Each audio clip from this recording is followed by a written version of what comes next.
bonjour Thomas Boafs. Effectivement, il y a une proposition de loi portée par M. Fauvergue qui consiste à sanctionner pénalement d'une peine d'emprisonnement d'un an maximum toute personne qui diffuserait les images d'un fonctionnaire de police ou de gendarmerie avec l'intention de porter atteinte à son intégrité physique ou psychique. Cette infraction, il faut bien le comprendre, elle pourra faire poursuivre n'importe qui devant un tribunal. Pas uniquement les personnes qui auront cette intention. Parce que le procureur de la République va probablement tenter de faire poursuivre des journalistes qui filmeront et diffuseront des images de fonctionnaires de police, des avocats qui, lors d'appels à témoins dans le cadre de violences policières, ce que l'on fait habituellement, par exemple, c'est ce que nous avons utilisé pour obtenir la vérité dans le dossier de Madame Geneviève Leguet à Nice, ou bien dans le décès dramatique de Cédric Chouviat à Paris. Lorsqu'un avocat fait un appel à témoins et qu'il diffuse des images de policiers pour avoir des témoignages, il pourra être poursuivi par un procureur de la République devant un tribunal correctionnel et pourra risquer d'être emprisonné. Bien évidemment, son intention n'est pas de porter atteinte à l'intégrité physique ou psychique du policier. Mais il suffit qu'une personne se retrouve devant le tribunal pour qu'il y ait un aléa judiciaire.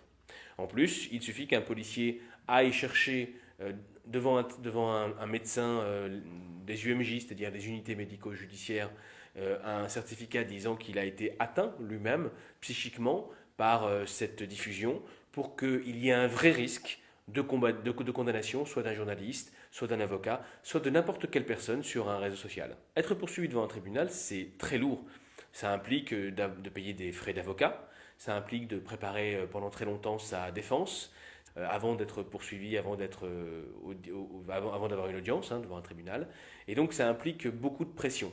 Il faut bien comprendre qu'il est probable que le procureur de la République, qui supervise, finalement qui est un peu le superviseur des fonctionnaires de police, et qui va vouloir protéger les fonctionnaires de police lorsqu'il y a des violences policières, il est très probable que le procureur de la République va essayer, comme c'est malheureusement trop souvent le cas déjà aujourd'hui avec les procédures d'outrage et rébellion, de poursuivre des personnes qui auront diffusé des images de violences policières.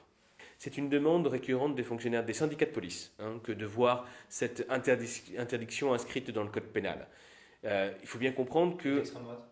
Alors, des syndicats de police et de l'extrême droite, c'est peut-être un pléonasme aujourd'hui d'ailleurs, parce qu'il y a beaucoup de syndicats de police qui sont d'extrême droite et qui demandent et font un lobbying très important sur le gouvernement pour obtenir cette infraction pénale qui vise à empêcher finalement de filmer tous les fonctionnaires de police et de diffuser évidemment ces images. Il faut bien comprendre que cette infraction a pour vocation d'empêcher la révélation dans les violences policières. Elle a pour objectif principal d'éviter que des policiers ne soient poursuivis et qu'ils puissent avoir finalement une liberté totale pour commettre des violences policières contre des manifestants ou des personnes lors de contrôles de policiers.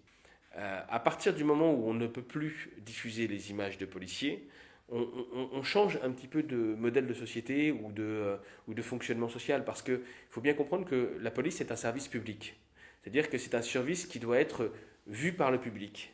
Et à partir du moment où on ne peut plus rendre compte des éventuels abus de la police, eh bien on perd l'un des contre-pouvoirs qui résultent de nos institutions depuis la Révolution française, c'est-à-dire la possibilité de voir et de rendre compte de l'arbitraire de l'État contre un citoyen, contre n'importe quelle personne dans la rue.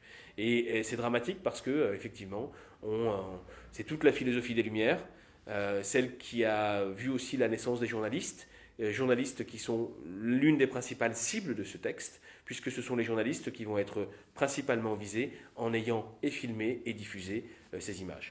Mais je pense que tout le monde doit être opposé à cet article, d'abord parce que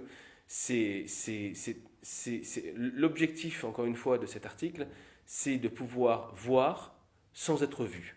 Ça veut dire que la police veut voir les citoyens, c'est l'idéal de la surveillance généralisée, c'est l'absence totale de vie privée, y compris dans la rue, sans pouvoir être vu commettre des abus. Et comment se mobiliser ? Alors, nous avons plusieurs actions en cours. Des actions visant à sensibiliser tous ceux qui sont sur les réseaux sociaux ou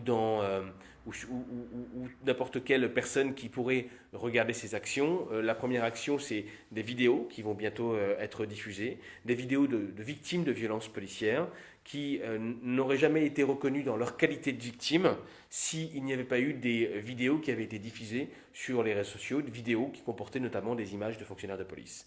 Concrètement, c'est le fait de faire circuler ces vidéos où l'on voit ces victimes qui ne seraient pas considérées comme victimes par la justice, qui peut être déjà un moyen d'action. Faire savoir au public qui ne sait pas quelle est l'importance et la gravité de cet article, de cette proposition de loi.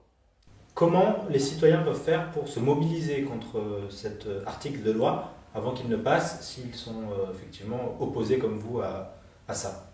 Alors, relayer au maximum. Vous allez voir une véritable campagne de communication contre cette proposition de loi qui va advenir bientôt sur les réseaux sociaux. Il faut la relayer au maximum et il faut discuter avec tous les journalistes, discuter avec votre voisin, discuter avec n'importe qui pour que chacun comprenne que cet article est d'une gravité absolue et est une entaille profonde dans ce qu'il nous reste de l'état de droit. Hashtag filmer est un droit.